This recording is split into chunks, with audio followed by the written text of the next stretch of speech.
दक्ष प्रजापति के पुत्रों को देवर्षि नारद ने भजन में लगा दिया। एक बेटी हुई जिसका नाम था स्वधा।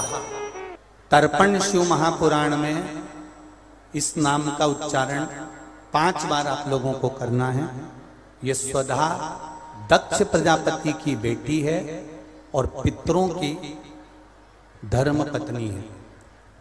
इस पितरों की धर्म पत्नी स्वधा का नाम लेने से अगर हमने कंडा, गोबरी, गाय का जो गोबर होता है कंडा, उसको जलाकर अगर धूप नहीं दी हो या किसी ब्राह्मण को भोजन आदि नहीं कराया हो या तिलांजलि तर्पण नहीं करा हो, पिंड नहीं दिया हो या श्राद्ध पक्ष में किसी को कोई दान ना करा हो तो उसका दोष ना लगे, उसके लिए तर्पण शिव महापुराण में पितरों की धर्म पत्नी स्वधा का नाम का स्मरण आप और हमको साथ में करना। सभी लोग एक साथ में बोलेंगे, स्वधा स्वधा स्वधा स्वधा स्वधा।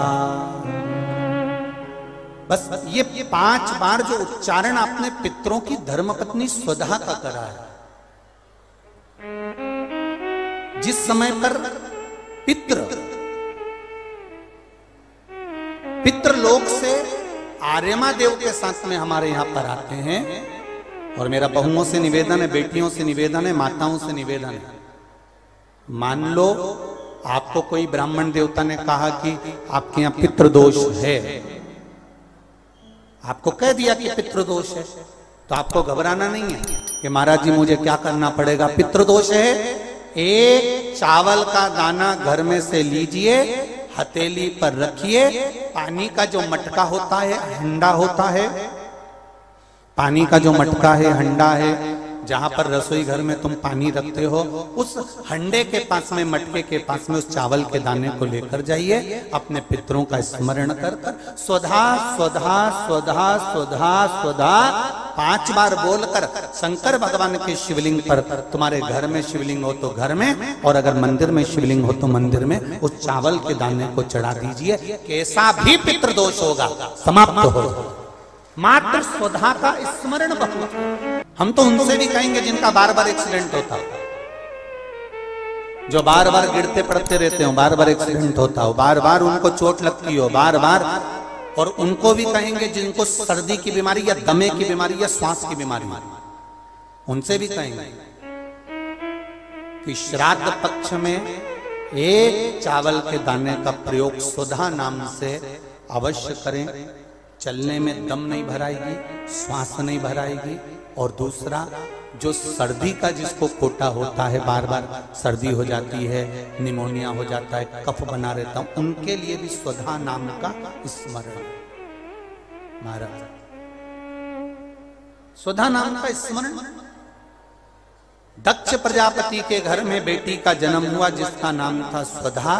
स्वधा का जन्म लेते ही स्वधा श्वेत वस्त्र को धारण करते थे।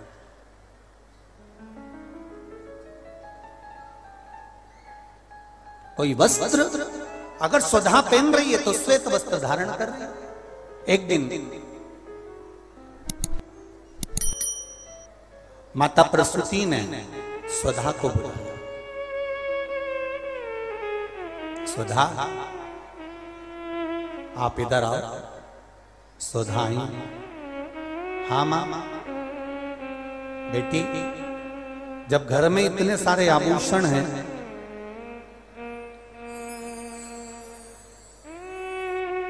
और घर में इतने सारे आभूषण जब रखे हुए हैं, तो तुम उन आभूषणों को धारण क्यों नहीं करते? उन आभूषणों को क्यों नहीं पहनते? घर में इतने सारे वस्त्र रखे हैं, तो तुम उन वस्त्रों को धारण क्यों नहीं करते? स्वधा कहती है, मां, संसार सागर में जब किसी के प्राण छूट जाते हैं, और प्राण छूटने के बाद वो जीवात्मा अगर अच्छी जीवात्मा है तो वो देवलोक चली जाती है। जो बुरी जीवात्मा है वो भटकती रहती, भटकती। मां, उन जीवात्माओं के कल्याण के लिए मैं श्वेत वस्त्र धारण करता हूं। श्वेत वस्त्र, श्वेत चावल का दाना, श्वेत दूध, श्वेत दही, श्वेत शकरखंड, श्वेत पुष्प, श्वेत जनेऊ, श्वेत वस्त्र, ये मेरे शंकर भगवान को अति प्रिय लगते हैं। उसका कारण है कि उनको पितरों को